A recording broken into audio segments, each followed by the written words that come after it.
اعوذ باللہ من الشیطان الرجیم بسم اللہ الرحمن الرحیم انما الصدقات للفقراء والمساکین والعاملین علیہا والمؤلفة قلوبهم وفی الرقاب والغارمین وفی سبیل اللہ وابن السبیل فریضۃ من اللہ واللہ علیم حکیم۔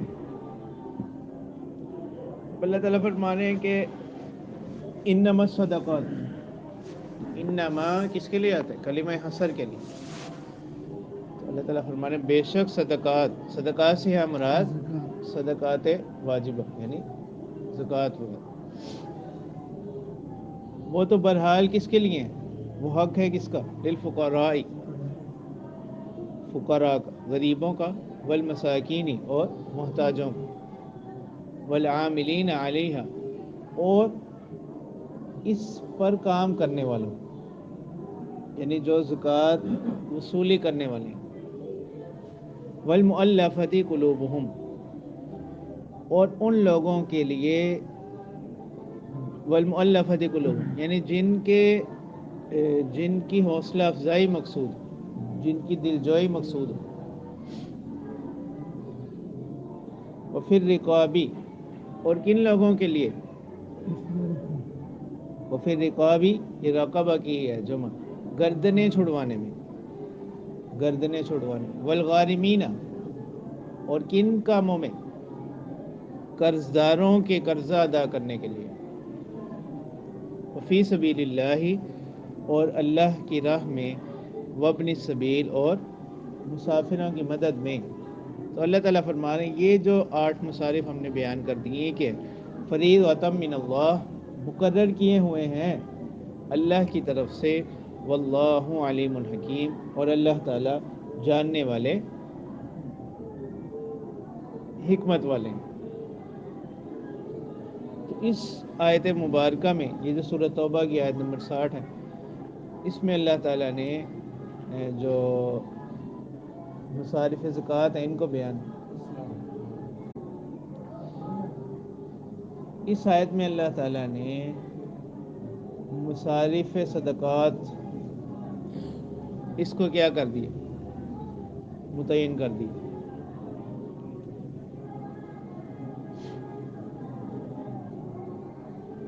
اور یہ جواب بھی ہو گیا ان لوگوں کو جو بعض لوگ آپ صلی اللہ علیہ وسلم پر طعن کرتے تھے، منافقین۔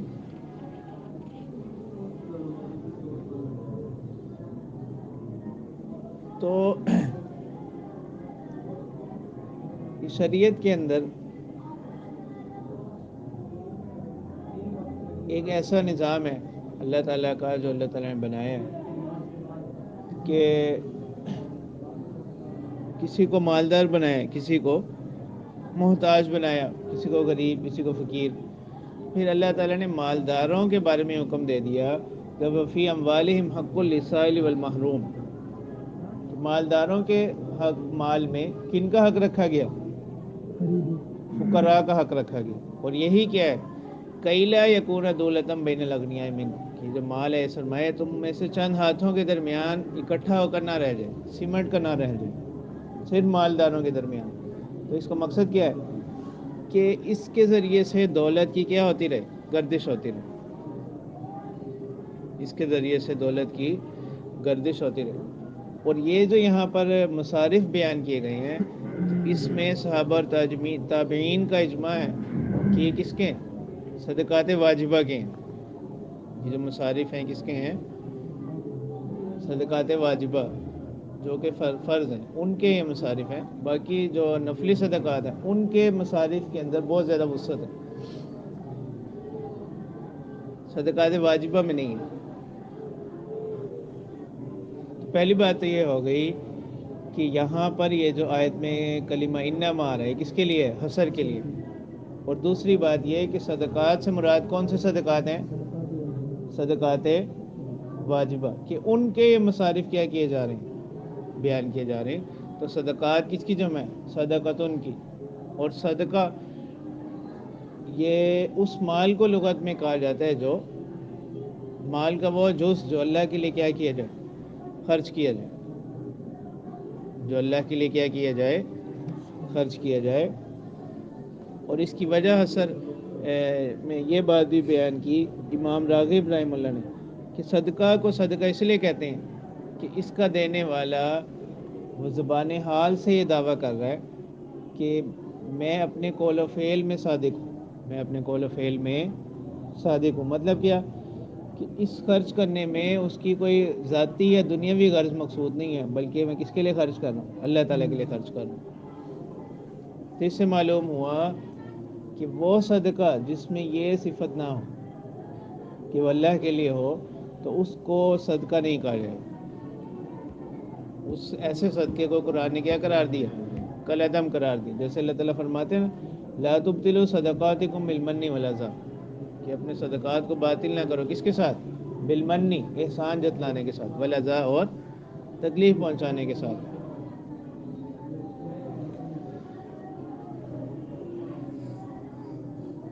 اور تیسری بات اب آ گئی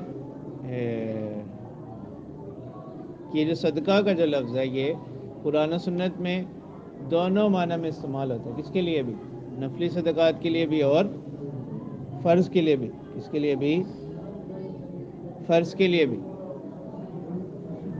تو لیکن یہاں دیگر جو نصوص ہیں ان کی روشنی میں یہاں مفسرین نے فرمایا کہ یہاں صدقہ سے مراد کون سا صدقہ ہے؟ جی، صدقہ واجبہ مراد۔ اب جو آگے تیسری چیز ہے اس آیت میں وہ ہے مصارف کا بیان۔ اب مصارف میں سب سے پہلے جو چیز بیان کی گئی وہ کیا ہے؟ للفقراء انما الصدقات للفقراء، تو اس سے پہلے لام آ رہا جو کس کے لیے ہے؟ تخصیص کے لیے۔ اور دوسرا کیا ہے؟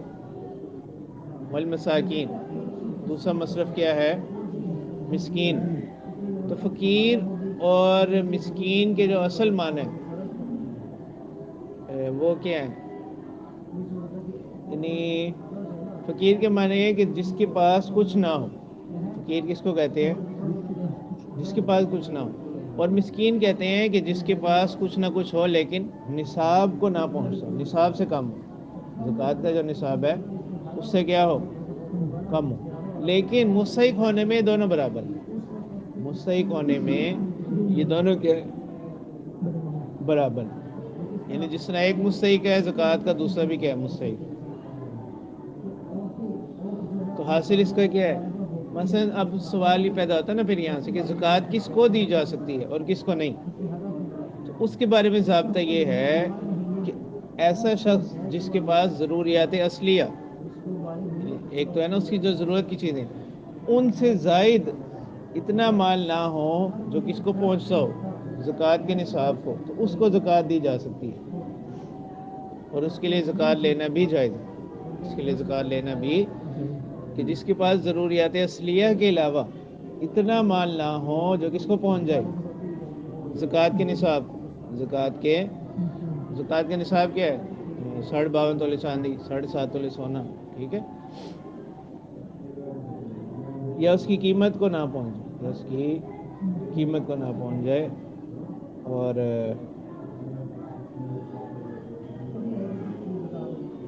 ایسے شخص کو زکوٰۃ دینا بھی جائز ہے اور اس کا زکوٰۃ لینا بھی جائز ہے۔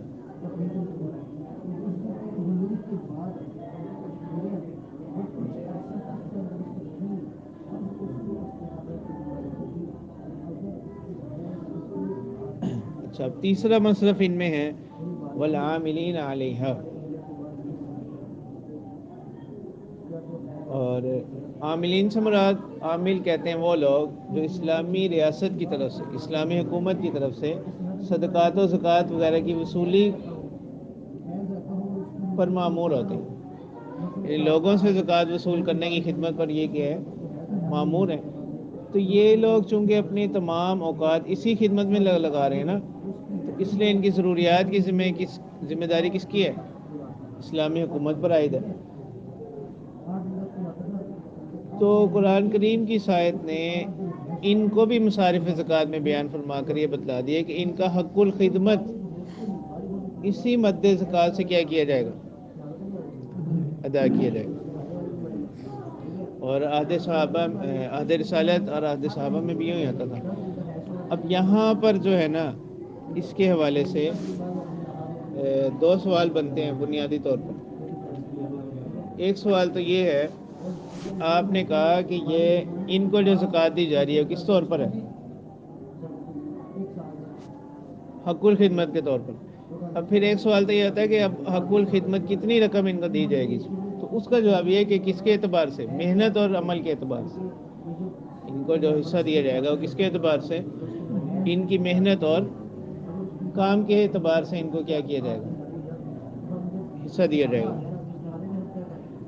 پھر یہاں مزید دو سوال یہ پیدا ہوتے ہیں دوسرے، وہ یہ ہے کہ آپ نے کہا کہ مال زکوٰۃ میں سے ان کو جو یہ دیا جا رہا ہے وہ کس کے عوض پہ ہیں؟ حق الخدمت کے۔ ان کی خدمت کا کیا معاوضہ ہے؟ تو اس سے تو معلوم ہوتا ہے کہ باوجود غنی اور مالدار ہونے کے بھی وہ اس کی کیا ہے؟ مستحق ہیں، اور زکوٰۃ کی رقم سے ان کو کیا کیا جائے گا؟ دینا جائز ہے۔ ٹھیک ہے۔ اور پھر یہاں یہ سوال پیدا ہوتا ہے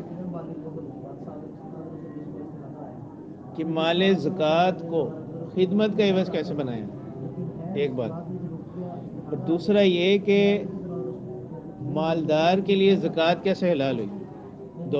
دو باتیں یہاں پیدا ہو گئی نا اس سے، کہ حق الخدمت کیسے ہو گیا مال زکوٰۃ، اور دوسرا ہے کہ مالدار کے لیے مال زکوٰۃ کیسے حلال ہوا۔ تو اس کا جواب یہ ہے کہ ان کی جو حیثیت ہے نا، یہ کس کے وکیل ہیں؟ فقراء کے۔ عاملین جو ہیں یہ کس کے وکیل ہیں؟ فقراء کے۔ اور یہ اصول ہے کہ وکیل کا جو قبضہ ہے وہ اصل کس کے قبضے کے حکم میں ہوتا ہے؟ موکل کے قبضے کے حکم میں۔ وکیل کا قبضہ موکل کے قبضے کے حکم میں ہوتا ہے۔ یہ ایسی ہے جیسے کوئی شخص اپنا قرض وصول کرنے کے لیے کسی کو وکیل مختار بنا دے، اور جس سے اس نے قرض وصول کرنا تھا اس سے قرض وصول کر کے کس کے پاس آ گیا؟ وکیل کے پاس آ گیا، تو یہ کیا سمجھا جائے گا؟ جیسے ہی وکیل کا قبضہ آ گیا وہ جو قرض دار ہے وہ کیا ہو جائے گا؟ بری ہو جائے گا۔ وہ کیا ہو جائے گا؟ بری ہو جائے گا۔ تو اب یہاں پر دیکھو کہ جب عاملین زکوٰۃ نے کس کی حیثیت سے؟ فقراء کے وکیل ہونے کی حیثیت سے بطور وکیل انہوں نے ان کی زکوٰۃ وصول کر لی، تو اب یہ پوری رقم کن کا حق ہو گئی ہے؟ ان فقراء کا۔ کس کا حق ہے؟ جن کی طرف سے انہوں نے کیا کی ہے؟ جن کی طرف سے بطور وکیل انہوں نے رقم کیا کر لی؟ وصول کیا۔ اب جو رقم ان کو دی جانی ہے وہ بطور حق الخدمت کے مالداروں کی طرف سے نہیں دی جانی، بلکہ کس کی طرف سے دی جائے گی؟ فقراء کی طرف سے۔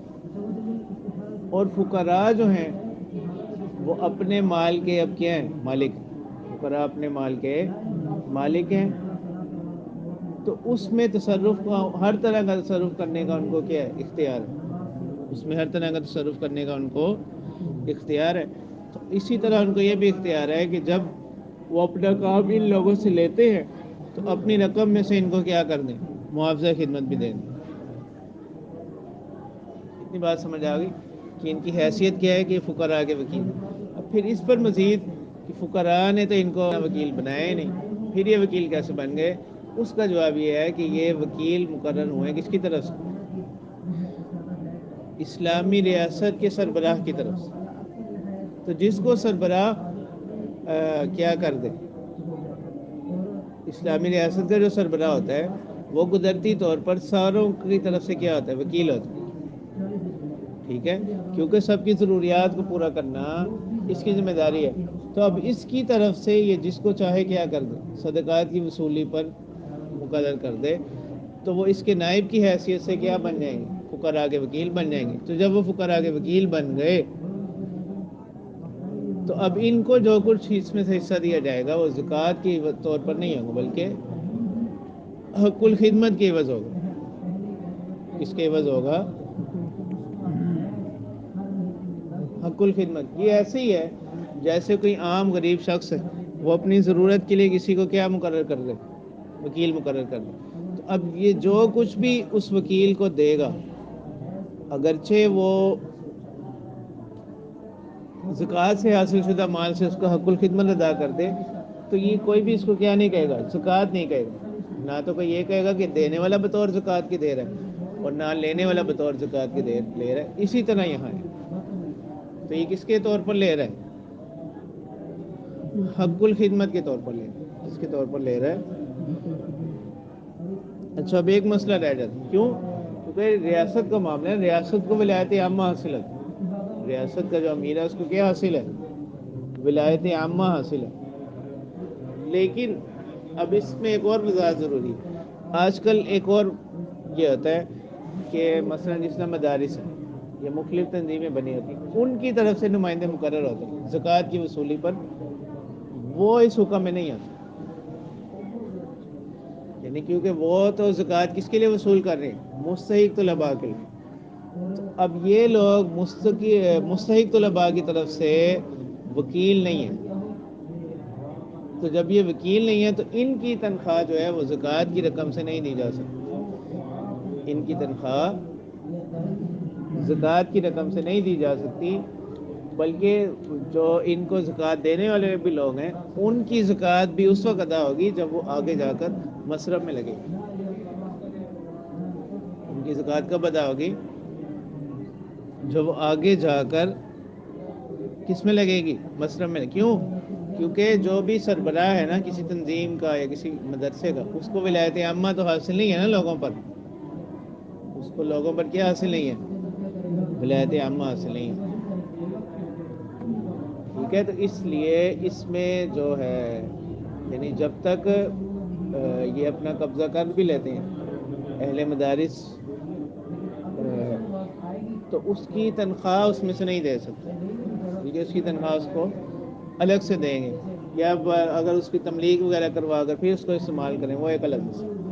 لیکن بنیادی یہاں تک جو بات ہے وہ یہ کہ اس زکوٰۃ کے مال میں سے حق الخدمت کے عوض پر اس کو کیا نہیں کی جا سکتی؟ تنخواہ نہیں دی. باقی وہ بعد میں تملیغ کروا کر اس کو جہاں مرضی استعمال کریں، وہ تملیغ کا مسئلہ الگ ہے.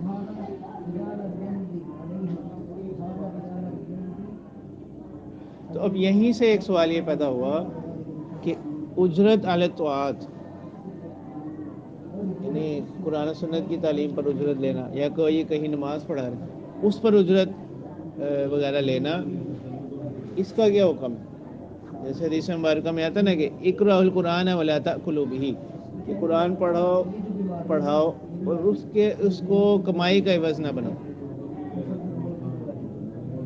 تو اب اس لیے فقہائے متقدمین جو ہیں ان کا تو یہ رہا کہ طاعات و عبادات پر اجرت لینا جائز نہیں ہے. اور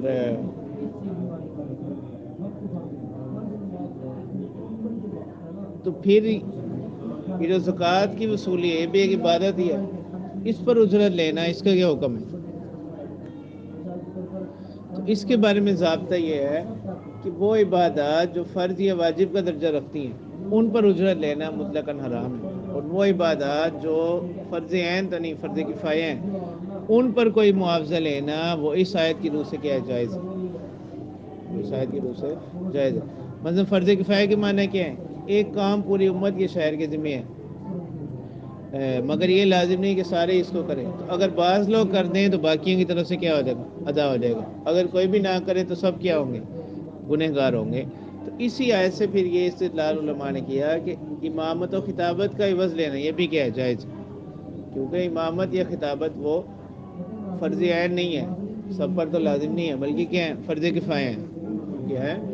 اسی طرح دینی تعلیم دینا، قرآن و حدیث کی تعلیم دینا اور جتنے بھی دوسرے دینی علوم ہیں یہ سارے کام پوری امت کے ذمہ کے ہیں، فرض کفایہ ہیں. تو اگر بعض لوگ کر لیں تو باقیوں کے ذمہ سے کیا ہوگا؟ پورا ہو جائے گا. تو اب وہ جو کرنے والے ہیں وہ اس پر ان کا عوض یا معاوضہ تنخواہ لینا یہ کیا ہوگا؟ جائز ہوگا. ٹھیک ہے. اور پھر بعض لوگوں نے اس میں بھی کیا بعض فقہا لگاتے ہیں کہ یہ جو ہے اجرت علی الطاعات جو ہے متاخرین، وہ کس کی اجرت ہے اصل میں؟ یہ کس کی؟ یعنی نفس تعلیم کی، نفس امامت کی، نفس کتابت کی اجرت، بلکہ وہ کس کی؟ حبس اوقات. وہ اس کو کس کے ساتھ مقید کر دیتے ہیں؟ کہ جو اپنا وقت لگا رہے ہیں اس کی، ورنہ اگر یہ بھی نہیں ہوگا تو پھر کیا ہوگا، یعنی یہ سارا نظام متاثر ہوگا۔ چوتھا مصرف ہے زکوٰۃ کا مؤلفۃ القلوب، کہ یہ وہ لوگ ہیں جن کی حوصلہ افزائی مقصود ہو، اس کو اس میں سے کیا کر دیا جاتا ہے، زکوٰۃ وغیرہ میں سے مال دینا صحیح ہے۔ تو اس کی تفسیر بعض مفسرین نے بھی کی کہ وہ غیر مسلم لوگ کہ جن کا کچھ میلان ہو اسلام کی طرف، ان کو بھی اس میں سے کیا کیا جا سکتا ہے، حصہ دیا جا سکتا ہے۔ لیکن جمہور کی تحقیق یہ ہے کہ جو صدقات واجب ہے نا، اس میں غیر مسلم کو نہیں دیا جا سکتا۔ تو ان کی تحقیق یہ ہے کہ مؤلفۃ القلوب سے مراد کمزور مسلمان، مؤلفۃ القلوب سے مراد کون ہے، کمزور مسلمان ہے، کہ جن کی حوصلہ افزائی کے لیے کیا کیا جا سکتا ہے، ان کو زکوٰۃ میں سے کچھ دیا جا سکتا ہے۔ اور بعض حضرات نے جو اس کو اسی پر رکھتے ہیں کہ مؤلفۃ القلوب سے مراد غیر مسلم ہے، اور ابتدائی اسلام میں ان کو دیا جاتا تھا، بعد میں ہی کیا ہو گیا، منسوخ ہو گیا، بعد میں کیا ہو گیا، منسوخ ہو گیا، کہ اس کی مصلحت کیا ہو گئی، ختم ہو گئی اس کی مصلحت، جب یعنی اسلام کو غلبہ آ گیا تو پھر اس کی مصلحت بھی کیا ہو گئی، ختم ہو گئی۔ لیکن جمہور کی رائے یہی ہے کہ یہ منسوخ نہیں ہے، مؤلفۃ القلوب کا جو حصہ ہے وہ کیا ہے، منسوخ نہیں ہے، بلکہ ضرورت کے وقت کیا کیا جا سکتا۔ لیکن حتمی اور فیصلہ کن بات یہی ہے کہ صدقات واجبہ میں سے کسی بھی غیر مسلم کو کبھی بھی حصہ نہیں دیا گیا، نہ وہ مؤلفۃ القلوب میں داخل ہے، نہ وہ مؤلفۃ القلوب میں داخل ہے، بلکہ جو بعض واقعات آتے بھی ہیں کہ کسی غیر مسلم کو حصہ دیا گیا، وہ مال زکوٰۃ میں سے نہیں دیا گیا، بلکہ خمس وغیرہ جو اموال غنیمت وغیرہ ان میں سے دیا گیا، ان میں سے تو دیا جا سکتا ہے، لیکن مال زکوٰۃ میں سے نہیں دیا جا سکتا۔ اور نہ ہی مؤلفۃ القلوب کے معنی یہ ہیں کہ غیر مسلم، بلکہ یہ مسلمان ہی ہیں، یہ کیا ہے، مسلمان ہی ہیں، ان کی حوصلہ افزائی مقصود تھی، ان کو پھر اس میں سے کیا کر دیا جاتا ہے، جیسے امام قرطبی رحمہ اللہ فرماتے ہیں کہ جتنے بھی لوگوں کو اس طور پر دیا گیا وہ سارے کے سارے کیا تھے، مسلمان تھے، اور ان میں کوئی بھی کافر نہیں تھا۔ اور اسی طرح یہ صاحب مظہری بھی یہ فرماتے ہیں کہ یہ بات ثابت نہیں ہے نبی اکرم صلی اللہ علیہ وسلم سے کہ آپ نے اموال زکوٰۃ میں سے کیا کیا ہو، کسی غیر مسلم کو حصہ دیا ہو۔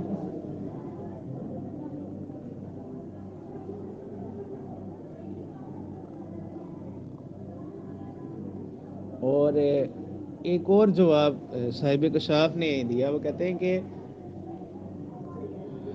اصل میں جو یہاں مصارف زکوٰۃ بیان کیے گئے نا، کن کے جواب میں، منافقین کے ایک سوال کے جواب میں نا، کہ جو آپ صلی اللہ علیہ وسلم پر تقسیم صدقات کے بارے میں اعتراض کرتے تھے، تو آیت میں مصارف زکوٰۃ کی تفصیل کے اندر ان کو خاص طور پر ذکر کرنا کیا جا رہا ہے، اور اس سے بتلا دیا گیا کہ کسی کافر کا حق کے زکوٰۃ اس میں کوئی حق نہیں، مال زکوٰۃ میں کیا نہیں ہے، کوئی حق نہیں ہے۔ تو اگر مؤلفۃ القلوب میں کافر بھی داخل ہوں تو پھر اس جواب کی ضرورت نہیں تھی۔ تو حاصل کیا ہوا کہ مؤلفۃ القلوب سے مراد مسلمان ہی،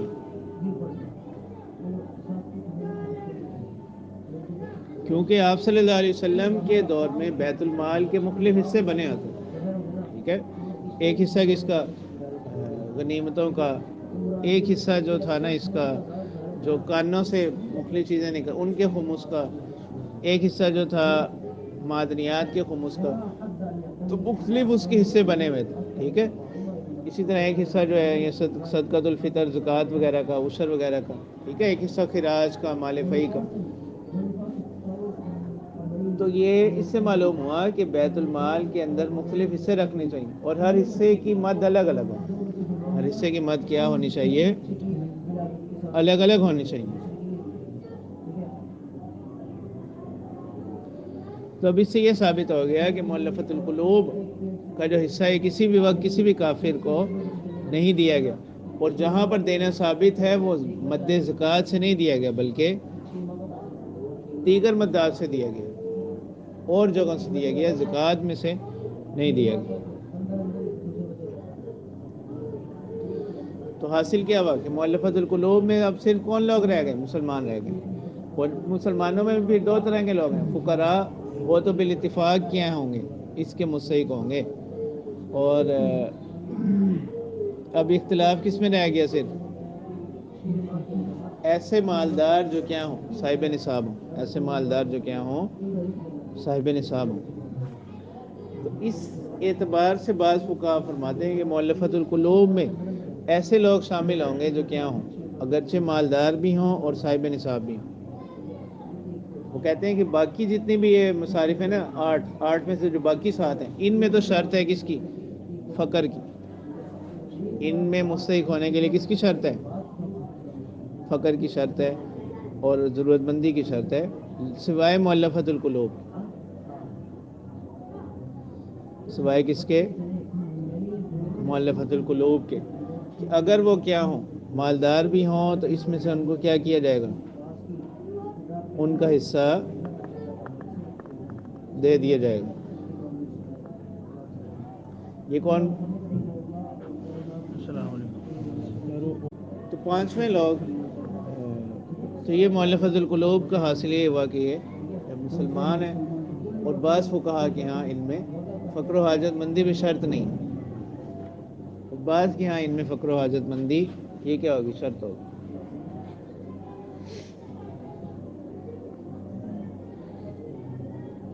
5واں کیا ہے؟ وفی الرقاب والغارمین۔ تو اب پہلے 4 جو مصارف تھے یہ کس کے ساتھ ذکر کیے گئے؟ لام کے ساتھ، للفقراء والمساکین والعاملین علیہا والمؤلفۃ قلوبہم، اور 5واں کس سے؟ وفی الرقاب والغارمین، فی کے ساتھ، اور فی کس کے لیے آتا ہے؟ ظرفیت کے لیے۔ فی کس کے لیے؟ ظرفیت کے لیے۔ تو ان کو فی کے ساتھ ذکر کرنے میں اشارہ اس طرف ہے کہ زکوٰۃ کے مستحق ہونے میں یہ جو بعد والے 4 ہیں یہ پہلے 4 سے زیادہ استحقاق رکھتے ہیں۔ مستحق زکوٰۃ ہونے میں یہ جو آخری 4 ہیں یہ کیا ہیں؟ زیادہ مستحق ہیں، کس کے؟ بنسبت پہلے 4 کے۔ اب وفی رقاب، رقاب سے مراد یہ کس کی جمع ہے؟ رقبہ کی، اور رقبہ کس کو؟ گردن چھڑا، گردن آزاد کروانا۔ اب اس میں فقہا کا اختلاف ہے کہ یہاں رقاب سے مراد کیا ہے؟ جمہور فقہا اور محدثین کی رائے یہی ہے کہ یہاں رقاب سے مراد مکاتب غلام ہے۔ کون سے غلام ہے؟ مکاتب غلام ہے، کہ جس کو اس کے مالک نے کہا ہو کہ اگر تم اتنا پیسہ مجھے لا کر دے دو تو تم آزاد ہو، تو اس شخص کو زکوٰۃ کی رقم میں سے حصہ دیا جا سکتا ہے۔ ایسے شخص کو اس کی زکوٰۃ کی رقم میں سے کیا کیا جا سکتا ہے؟ حصہ دیا جا سکتا ہے۔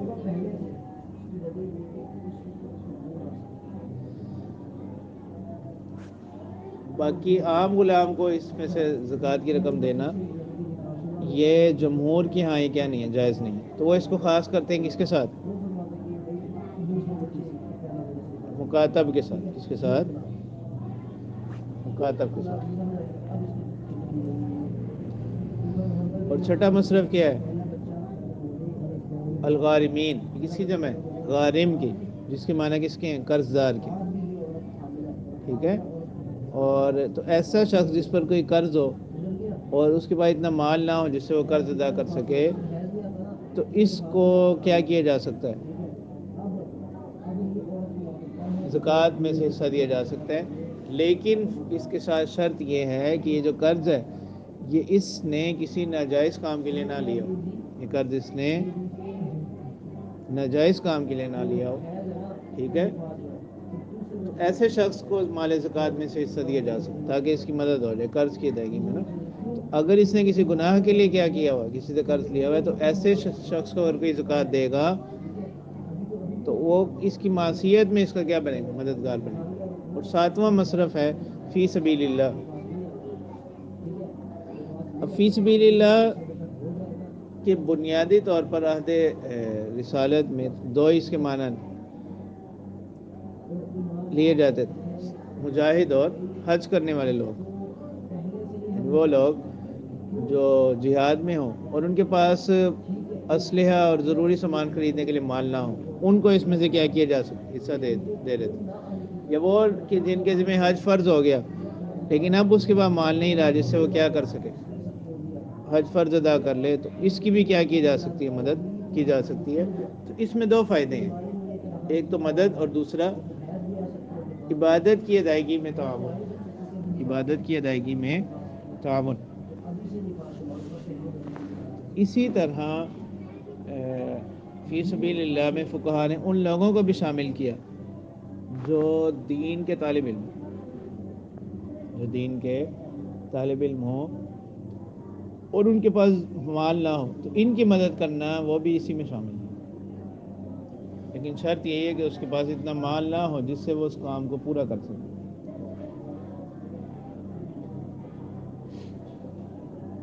تو حاصل یہ ہوا کہ ہر وہ صورت جس میں کوئی نیک کام یا عبادت کرنا مقصود ہو اور اس کی ادائیگی میں مال کی ضرورت ہو اور مال اس کے پاس نہ ہو، تو اس کی مدد کرنا ایک اس میں شامل ہے، فی سبیل اللہ میں شامل ہے۔ لیکن اگر کوئی غنی ہو تو اس کا اس میں حصہ نہیں ہو، اگر کوئی غنی ہو تو اس کا اس میں حصہ نہیں ہوگا۔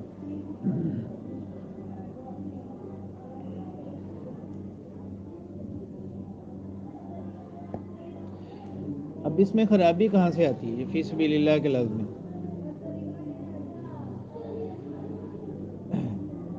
فی سبیل اللہ کے لفظ میں خرابی آتی ہے کہ جب ہر وہ کام جو اللہ کی رضا کے لیے کیا جا رہا ہے اس کو اس کے مفہوم میں شامل کر دیا جاتا ہے، جو کسی بھی حیثیت سے جو کام کیا ہو، نیکی ہو، نیکی ہے عبادت کا، جیسے مساجد ہیں، مدارس ہیں، ٹھیک ہے، ہسپتال ہیں، یا اور چیز کوئی انجمن بنا لی، ان کی تعمیر کے اندر، اس طرح کوئی کہیں پر ضرورت ہے پل تعمیر کرنا ہے، اس کے اندر کہیں ضرورت ہے سڑک بنانی ہے، اس کی تعمیر کے اندر، یا جو ان اداروں میں کام کرنے والے لوگ ہیں ملازمین، ان کی تنخواہوں کے اندر، یا اور جو دفتری ضروریات ہیں، ان کو بھی اس کا مسئلہ سمجھ لیا جاتا ہے، یہ غلط ہے، ٹھیک ہے۔ تو اس لیے مال زکوٰۃ کو کس کی، مسجد کی تعمیر میں لگانا، مدرسے کی تعمیر میں لگانا، کسی انجمن کی تعمیر میں لگانا، کوئی ہسپتال ٹرسٹ ہے اس کی تعمیر میں لگانا، کوئی پل بنانا، سڑکیں بنانا، گرچہ یہ بھی نیکی کا کام ہے لیکن یہ اس فی سبیل اللہ کے مفہوم میں شامل نہیں، ٹھیک ہے۔ تو اب تو ان میں زکوٰۃ کی رقم لگانا یہ کیا ہے، یہ سراسر غلط ہے، کیونکہ زکوٰۃ کے اندر آگے ہم پڑھیں گے اس میں ایک شرط کیا ہے کہ عہد صحابہ اور عہد رسالت میں جو اس فی سبیل اللہ کا مفہوم ہے وہ یہی تھا، ٹھیک ہے۔ اور پھر اس میں آگے چل کر ہم پڑھیں گے کہ اس میں تملیغ کی شرط ہے، تو ان چیزوں میں تملیغ نہیں ہے، ان چیزوں میں تملیغ نہیں ہے۔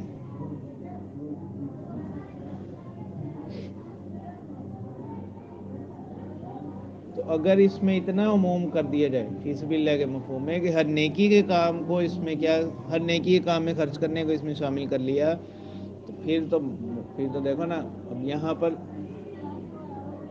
حصر کے ساتھ کیا کیے گئے ہیں، 8 مصارف بیان کیے گئے ہیں، تو پھر ان مصارف کے بیان کا کوئی مقصد نہیں رہتا، اور فی سبیل اللہ کے مفہوم میں اتنا عموم لے لیا جائے کہ ہر نیکی کے کام کو کیا کر لیا جائے، اس میں شامل کر لیا، تو پھر تو یہ لازم آئے گا کہ یہاں جو حصر کے ساتھ پھر اللہ تعالیٰ نے 8 مصارف بیان کیے تو پھر ان کا کوئی مقصد نہیں رہتا،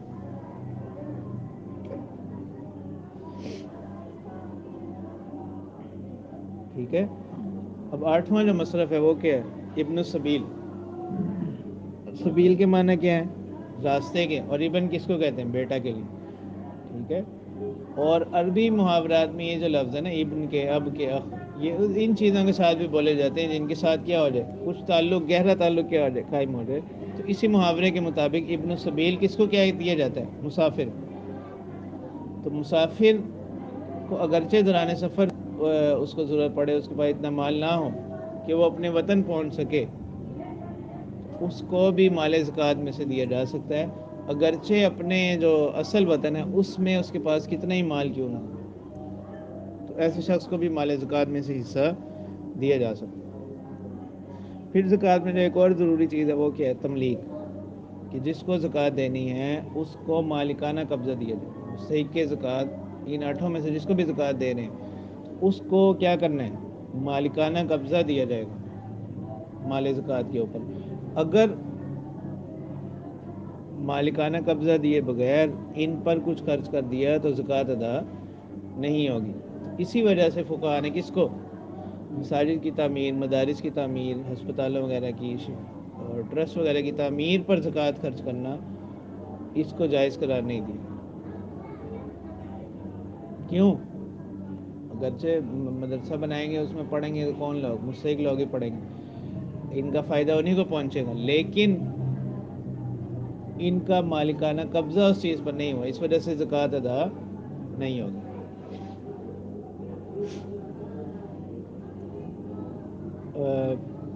اگرچہ اس کی بعض صورتوں میں زکوٰۃ ادا ہو بھی جاتی، جیسے کچھ کپڑے وغیرہ دے دیے یا کوئی کھانے وغیرہ کی چیزیں دے دی، ٹھیک ہے، وہ کس کے لیے؟ وہاں پر جو ضرورت مند لوگ ہیں ان کے لیے. تو اس کی رقم زکوٰۃ کے مال سے دی جا سکتی ہے، لیکن ان کی تعمیر وغیرہ یہ مال زکوٰۃ سے نہیں ہو سکتی. ٹھیک ہے، ہاں زیادہ سے زیادہ یہ ہو سکتا ہے کہ پھر وہ تملیغ کے بعد اس کو کیا کر لیں، وہاں خرچ کر لیں. یعنی مطلب یہ کہ زکوٰۃ جس کو بھی دے رہے ہیں مستحق کو ایک مرتبہ اس کا مالک بنانا ضروری ہے، پھر وہ اپنی آزادی کے ساتھ، اپنے اختیار کے ساتھ اس کو جہاں چاہے کیا کر لیں، خرچ کر لیں.